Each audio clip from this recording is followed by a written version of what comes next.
தென்பழனி மலை மேலே தண்டபாணி கோலத்திலே கண்குளிர கண்டு விட்டால் போதுமே என்றும் கருத்தில் உந்தன் அருள் வடிவம் தோன்றுமே.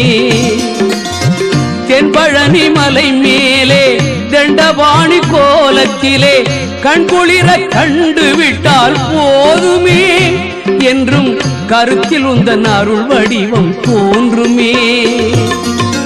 உள்ளத்திலே நீ இருக்க உன்னை நம்பி நான் இருக்க வெள்ளிமலையான் மகனே வேலையா என் வாழ்வு வளம் காண கடைக்கண் பாரையா கடைக்கண் பாரையா.